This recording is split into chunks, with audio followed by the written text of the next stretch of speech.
ವರ್ತಮಾನ ಮಹಾವೀರ ಆರಂಭಿಕ ಜೀವನ ಮತ್ತು ಬೋಧನೆಗಳು. ಸಾಮಾನ್ಯ ಶಕ ಪೂರ್ವ 591ರಲ್ಲಿ ವರ್ತಮಾನ ಮಹಾವೀರ ಜನಿಸ್ತಾನ. ಎಲ್ಲಿ ವೈಶಾಲಿ ಸಮೀಪದ ಕುಂದಗ್ರಾಮದಲ್ಲಿ ಜನಿಸ್ತಾನ. ತಂದೆ ಸಿದ್ಧಾರ್ಥ, ತಾಯಿ ತ್ರಿಶೂಲಾದೇವಿ. ತಂದೆ ಸಿದ್ಧಾರ್ಥ ಏನಾಗಿರ್ತಾನ, ಕ್ಷತ್ರಿಯ ಕುಲದ ಮುಖಂಡರಾಗಿರ್ತಾನ. ತಾಯಿ ತ್ರಿಶೂಲಾದೇವಿ ಏನೋ ಲಕ್ಷ್ಮೀ ಕುಲಕ್ಕೆ ಸೇರಿದ ಚೇತಕನ ಸಹೋದರಿಯಾಗಿರ್ತಾಳ. ತಂದೆ ತಾಯಿ ಸಿದ್ಧಾರ್ಥ ತಾಯಿ ತ್ರಿಶೂಲಾದೇವಿ 18ನೇ ವಯಸ್ಸಿನಲ್ಲಿ ಮದುವೆ ಮಾಡ್ತಾರ. 18ನೇ ವಯಸ್ಸಿನಲ್ಲಿ ಯಾರು ಮಾಡ್ತಾರ ಅಂದ್ರೆ ಯಶೋಧನ ಮದುವೆ ಮಾಡ್ತಾರೆ. ಯಶೋಧನ ಮದುವೆ ಮಾಡ್ತಾರ. ಅವ ಮದುವೆ ಮಾಡುವಾಗ ಅವನ ಮಗು ಹುಡ್ತಾರ. ಅವನ ಮಗಳ ಹೆಸರೇ ಅನೋಜ ಅಥವಾ ಪ್ರಿಯದರ್ಶಿನಿ ಆಕೆ ಹೆಸರ. ಅವನ ಮಗಳು ಹುಟ್ಟಿದ ಮ್ಯಾಗ ಅವನ ತಂದೆ ಆಕಸ್ಮಿಕ ಮರಣ ಅಂತಾರ. ಮರಣ ಆದ್ಮ್ಯಾಗ ವರ್ಧಮಾನ ಮಹಾವೀರ ಏನ್ ಮಾಡ್ತಾನ, ಉಡುಪನ್ನು ಧರಿಸದೆ ಹೆಂಡತಿ ಮಕ್ಕಳನ್ನ ಬಿಟ್ಟು ಸಂಚಾರ ಮಾಡ್ತಾನ. ಸನ್ಯಾಸಿಯನ್ನು ಸ್ವೀಕರಿಸ್ಬಿಡ್ತಾನ. ಸನ್ಯಾಸಿಯನ್ನು ಸ್ವೀಕರಿಸಿ ಸಂಚಾರ ಮಾಡೋದು 13 ವರ್ಷಗಳ ಸ್ವದಯ ದಂಡನೆ ಮತ್ತು ಸಂಚಾರ ಮಾಡ್ತಾನ. 13 ವರ್ಷಗಳ ಕಾಲ ಸ್ವದಯ ದಂಡನೆ ಆಳೋದನ ಅಂತ ನಡೀತಾನ.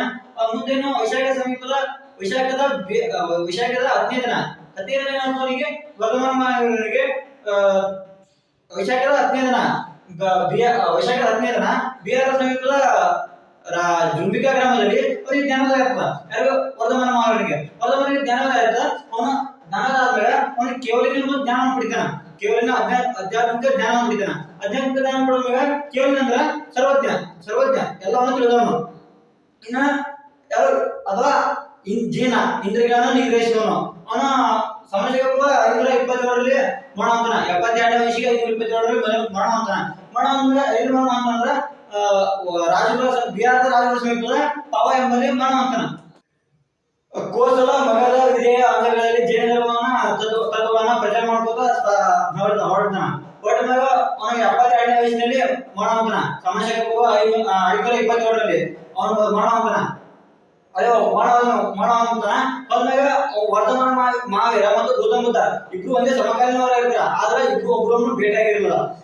ಅವನ ಈ ವರ್ಧಮಾನ ಮಹಾವೀರ ತನ್ನ ಜೈನ ತತ್ವಗಳಲ್ಲಿ ಮಹಿಳೆಯರಿಗೆ ಮತ್ತು ಪುರುಷರಿಗೆ ಯಾರು ಸಮಾನತೆಯನ್ನ ಮಾಡಿರ್ತಾನ. ಅದೇ ರೀತಿಯಾಗಿ ಪಾಶ್ಚಿಮಾತ್ಯನ ತತ್ವಗಳಲ್ಲ, ಜೈನ ಧರ್ಮದ ಮೂಲ ತತ್ವಗಳನ್ನು ತಿಳ್ಕೊಂಡು ವರ್ಧಮಾನ ಮಹಾವೀರನು ಅವೇ ಮೂಲ ತತ್ವಗಳನ್ನ ಪ್ರಸಾರ ಮಾಡ್ತಾನ. ವರ್ಧಮಾನ ಮಹಾವೀರನ ಜೀವನ ಬಗ್ಗೆ ನೋಡ್ಕೊಂಡ್ವಿ.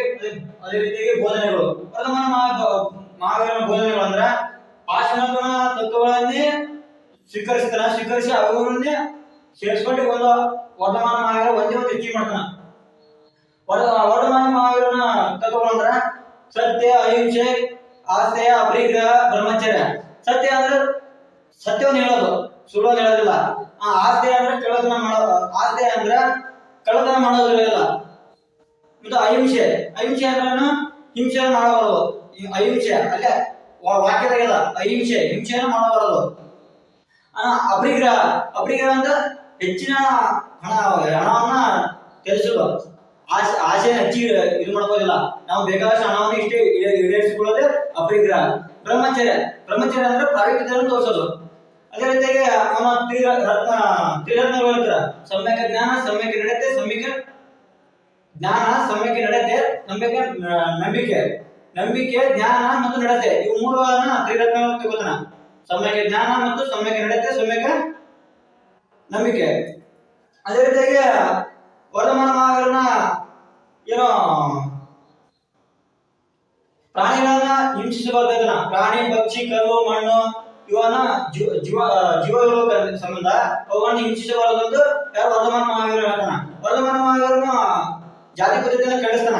ಅದೇ ವರ್ಧಮಾನ ಮಹಾವೀರ ದೇವರ ಅಸ್ತಿತ್ವದಲ್ಲಿ ನಂಬಿಕೆ ಇರೋನಿಗೆ, ಆತ್ಮದ ಅಸ್ತಿತ್ವದಲ್ಲಿ ನಂಬಿಕೆ ಇರ್ತಾನಿಗೆ. ಯಾರು ವರ್ಧಮಾನ ಮಹಾವೀರ ದೇವರ ಅಸ್ತಿತ್ವದಲ್ಲಿ ನಂಬಿಕೆ ಇರಲ್ಲ. ಒಟ್ಟ ದೇವರಂದ್ರೆ ಅವನಿಗೆ ಖಂಡಿಸ್ತಾನ. ಆತ್ಮ ಅಸ್ತಿತ್ವದಲ್ಲಿ ನಂಬಿಕೆ ಇಟ್ಕೊಂಡಿರ್ತಾನ. ಇವನು ವರ್ಧಮಾನ ಮಹಾವೀರ ಮೋಕ್ಷದ ಸಾಧನೆಗಾಗಿ ಅವನು ಕಠಿಣ ತಪಸ್ಸನ್ನು ಮಾಡ್ತಾನ. ಮೋಕ್ಷ ಸಾಧನೆಗಾಗಿ ಯಾರು ವರ್ಧಮಾನ ಮಹಾವೀರ ಮೋಕ್ಷ ಸಾಧನೆಗಾಗಿ ಕಠಿಣ ತಪಸ್ಸನ್ನು ಆಚರಣೆ ಮಾಡ್ತಾನ. ಅವನಿಗೆ 11 ದಿನ ಗಣಾಧರರಿದ್ರು. 11 ಜನ ಶಿಷ್ಯರಿದ್ರು ಅವನಿಗೆ. ಅದೇ ರೀತಿ ಜೈನ ಧರ್ಮದ ಪ್ರಸಾರ.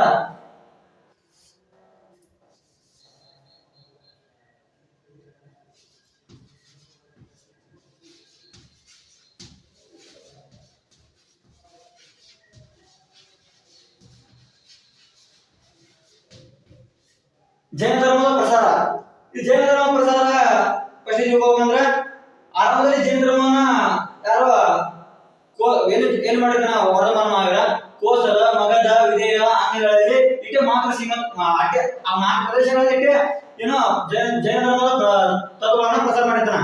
ಆಮೇಲೆ ಯಾರು ಅರಸ ಬರ್ತಾರ, ಯಾರು ಚಂದ್ರಗುಪ್ತ ಮೌರ್ಯ, ಬಿಂಬಸಾರ ಮತ್ತು ಅಜಾತಶತ್ರು ಇವ್ 3 ಮಂದಿ ಮತ್ತೆ ಅನೇಕ ಯಾರೋ ಅರಸರು ಬರ್ತಾರ. ಅವ್ರನ್ನು ಸ್ವಲ್ಪ ಜೈನ ಧರ್ಮ ಪ್ರಸಾರಕ್ಕಾಗಿ ಅನೇಕ ಕ್ರಮಗಳನ್ನು ಕೈಗೊಳ್ಳುತ್ತಾರೆ. ಅದೇ ರೀತಿಯಾಗಿ ಚಂದ್ರಗುಪ್ತ ಮೌರ್ಯ ಭದ್ರಭಾವದ ಪ್ರಭಾವದಿಂದಾಗಿ ಅವನು ಜೈನ ಧರ್ಮವನ್ನು ಸ್ವೀಕರಿಸ್ತಾನ. ಅವನು ಫಸ್ಟ್ ಉತ್ತರ ಭಾರತದಲ್ಲಿ ಜೈನ ಧರ್ಮ ತತ್ವಗಳನ್ನು ಪ್ರಸಾರ ಮಾಡಕ್ಕೆ ಉತ್ತರ ಭಾರತದಲ್ಲಿ ಹೋಗ್ತಾನ. ಉತ್ತರ ಭಾರತದಲ್ಲಿ ಅದು ಶ್ಯಾಮಂಡ ಇರ್ತಾನ. ಉತ್ತರ ಪ್ರದೇಶ ಶ್ಯಾಮಂಡ ಆಗಿರೋ ಸಂಬಂಧ ಏನು ಚಂದ್ರಗುಪ್ತ ಮೌರ್ಯ ದಕ್ಷಿಣ ಭಾರತ ಬರ್ತಾನ. ದಕ್ಷಿಣ ಭಾರತಕ್ಕೆ ಇರ್ತಾನ ಅಂದ್ರೆ ಕರ್ನಾಟಕದ ಶ್ರವಣಬೆಳಗೊಳ ಬರ್ತಾನ. ಶ್ರವಣಬೆಳಗೊಳ ಬಂದು ಚಂದ್ರಗಿರಿ ಬೆಟ್ಟದಲ್ಲಿ ನಿಲ್ಲಿಸ್ತಾನ. ಚಂದ್ರಗಿರಿ ಬೆಟ್ಟದಲ್ಲಿ ನಿಲ್ಲಿಸಿ ಅಲ್ಲಿ ತಪಾಸಣೆ ಕೈಗೊಂಡು ಅಲ್ಲೇ ನಿರ್ಮಾಣ ಆಗ್ತಾನ. ಆ ಬೆಟ್ಟದ ಹೆಸರು ನಿರ್ಮಾಣ ಬೆಟ್ಟದ ಹೆಸರು ಅಂತ ಕೇಳ್ತಾನ. ವನವಾಸಿ ಕೇಳ್ತಾರ. ಅದು ಕೇಳೋದೇನು ಚಂದ್ರಗಿರಿ ಬಸದಿ.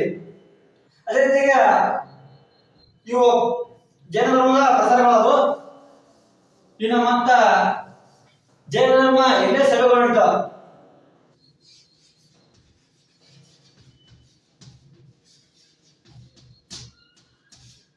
ಜೈನ ಧರ್ಮದ ಸಭೆಗಳು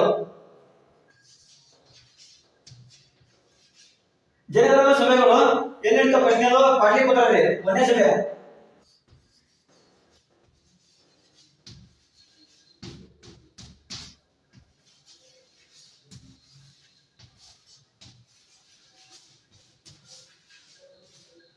ನಡೀತಾ ಪಾಟಲಿಪುತ್ರದಲ್ಲಿ ಎಷ್ಟು ನಡೀತಾ ಅಂದ್ರೆ ಸಾಮಾಜಿಕ ಪೂರ್ವ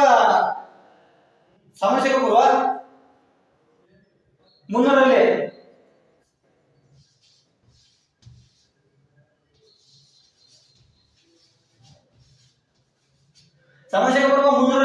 ಜೈನ ಧರ್ಮ ಸಭೆ ಪ್ರಶ್ನೆ ಸಭೆ ನಡೀತಾ ಪಾಟಲಿಪುತ್ರದಲ್ಲಿ. ಈ ಜೈನ ಸಭೆ ನಡೆಯೋಕೆ ಎದಕ್ಕೆ ಕಾರಣ? ಇದಕ್ಕೆ ಸಮಾನ ಜೈನ ನಡೆಯೋಕಾದ್ರೆ ಎಲ್ಲ ಸಮಾನ ನಡೀತಾ ಜೈನ ಧರ್ಮ ಸಮ್ಮೇಳನ ಅಂತ ಕೇಳಿದ್ರೆ ಜೈನ ಧರ್ಮ ಸಭೆ ಯಾಕೆ ನಡೀತಾ ಅಂದ್ರೆ ಜೈನ ಧರ್ಮದಲ್ಲಿ 12 ಅಂಗಗಳನ್ನು ರಚನೆ ಮಾಡ್ತಾರೆ. ಈ ಫಸ್ಟ್ ಜೈನ ಧರ್ಮದ ಗ್ರಂಥಗಳನ್ನು ಸಂಗ್ರಹಿಸಿ ಅವು 12 ಅಂಗಗಳನ್ನು ರಚನೆ ಮಾಡ್ತಾರೆ. ಅವು ಸರಿಯಾಗಿ ಜೋಡಿಸ್ತಾರ. 1ನೇ ಸಭೆಯಲ್ಲಿ ಏನ್ ಮಾಡ್ತಾರ? ಜೈನ ಧರ್ಮದ ತತ್ವಗಳನ್ನ ಅವನ್ನ ಜೋಡಣೆ ಮಾಡ್ಕೋತಾರ. ಜೋಡಣೆ ಮಾಡ್ಕೊಂಡು ಅವನ್ನ ಪುನರುಜ್ಜೀವನಗೊಳಿಸ್ತಾರ. ಈ ಪುನರುಜ್ಜೀವನಗೊಳಿಸಿದ್ರೆ 2ನೇ ಸಭೆ ನಡೀತಾ.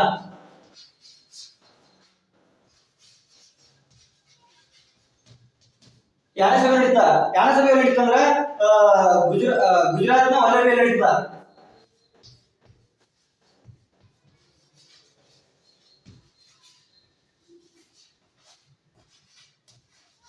ಈ 2ನೇ ಸಭೆ ಗುಜರಾತ್ ವಲ್ಲವಿಯಲ್ಲಿ ನಡೀತಾ. ಅದು ಎಷ್ಟು ನಡೀತಾ ಅಂದ್ರೆ ಸಾಮಾಜಿಕ ಪೂರ್ವ 512ರಲ್ಲಿ ಯಾವಾಗ 2ನೇ ಸಭೆ ನಡೀತಾ.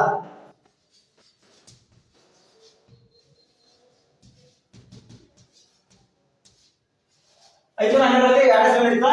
ಇದು 2ನೇ ಸಭೆಯ ಉದ್ದೇಶ ಅಂದ್ರೆ ಜೈನರು ಫಸ್ಟ್ ಏನ್ ಮಾಡಿದ್ರ ಅವರು ಸಂಗ್ರಹಿಸಿರ್ತಾರ. ಸಂಗ್ರಹಿಸಿ ಪುನರುಜ್ಜೀವನಗೊಳಿಸಿರ್ತಾರ.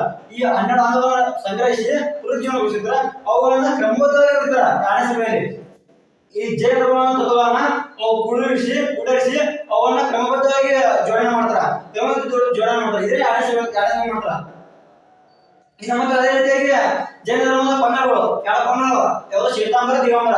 ಶ್ವೇತಾಂಬರ ಅಂದ್ರೆ ಪಾಶ್ಚಿಮಿಕನ ಅನುಯಾಯಿಗಳನ್ನು ಕೇಳ್ತಾರ. ಯಾವುದು? ಶ್ವೇತಾಂಬರ. ಇನ್ನು ದಿಗಂಬರ ಅಂದ್ರೆ ಯಾರು? ವರ್ಧಮಾನ ಮಹಾವೀರನ ಅನುಯಾಯಿಗಳನ್ನು ಕೇಳ್ತಾರ. ಶ್ವೇತಾಂಬರ ಅವರು ವಸ್ತ್ರಧಾರಿಗಳು, ಪಾಶ್ಚಿಮಿಕನ ಅನುಯಾಯಿಗಳು. ಈ ಏನು ವರ್ಧಮಾನ ಮಹಾವೀರ ಅನುಯಾಯಿಗಳು ಅಂತಾರೆ ನಿರ್ವಸ್ತ್ರಧಾರಿಗಳು. ಬಟ್ಟೆಯನ್ನು ಧರಿಸದೆ ಪ್ರಾಪಂಚಿಕ ಜೀವನ ಮಾಡಿರ್ತಾನಲ್ಲ ಇವನು ಅವರ ಅನುಯಾಯಿಗಳು ಸಹ ಏನೋ ಉಡುಪನ್ನು ಧರಿಸದೆ ನಿರ್ವಸ್ತ್ರಧಾರಿಗಳಾಗಿರ್ತಾರ. ಅದೇ ರೀತಿಯಾಗಿ ಜೈನ ಧರ್ಮದ ಗ್ರಂಥ ಕೇಳಿದ್ರ ಆಗಮ ಸಿದ್ಧಾಂತ. ಇನ್ನೊಂದು ಭದ್ರಭಾವಿನ ಕಲ್ಪಸೂತ್ರ. ಅದು ಜೈನ ಧರ್ಮದ ಗ್ರಂಥ. 2 ಆಗಮ ಸಿದ್ಧಾಂತ,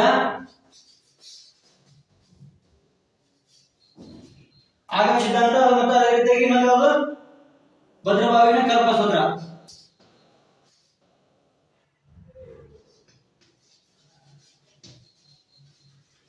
ಭದ್ರಭಾವಿನ ಕಲ್ಪಸೂತ್ರ ಮತ್ತು ಆಗಮ ಸಿದ್ಧಾಂತ ಜೈನ ಧರ್ಮದ ಸಿದ್ಧಾಂತ